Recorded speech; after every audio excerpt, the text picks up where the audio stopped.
Il y a des démarches qu'on n'arrive plus à faire, on ne sait pas envoyer un mail, on nous demande d'envoyer un mail, c'est compliqué, ça crée de l'anxiété. Et on est ici au Patio pour faire une formation sur le reconditionnement informatique.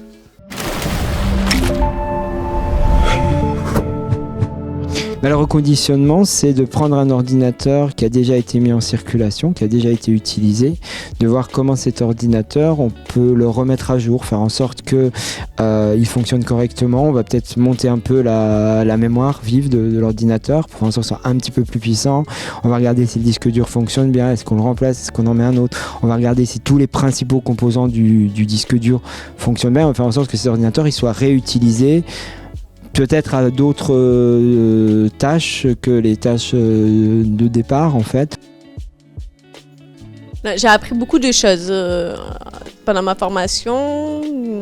Voilà, j'ai découvert comment on reconditionne un ordinateur, comment on installe des nouveaux systèmes. Donc oui, ça m'a apporté beaucoup plus de confiance. On va dire que l'ordinateur maintenant on le connaît un peu à l'intérieur, ce qu'il y a, ce qu'on peut faire. Donc oui, ça m'a apporté énormément de choses. Oui, au cours de la formation, j'ai découvert plus de j'ai appris plus de choses sur Linux que je connaissais pas forcément.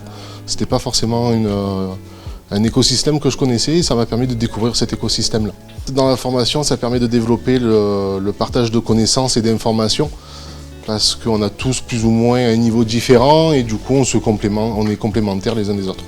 L'idée de la formation ici, c'est important de pouvoir développer du reconditionnement informatique parce qu'il y a plusieurs enjeux sur le reconditionnement informatique. Il y a le besoin effectivement d'équiper des personnes qui n'ont pas les moyens de s'équiper et qui ont besoin d'avoir un équipement. Mais il y a également l'enjeu environnemental.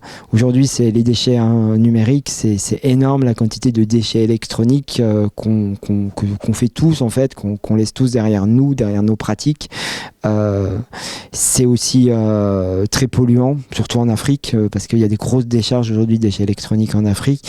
Et pouvoir prolonger des ordinateurs, faire en sorte qu'on jette le moins de déchets électroniques possible, c'est hyper important. Ce ne sont pas des ordinateurs qu'on répare pour les administrer, mais en effet, dans le futur, peut-être d'ici un an, peut-être qu'en effet, on pourra faire des réparations sur des ordinateurs afin de les donner, vous savez, dans des associations.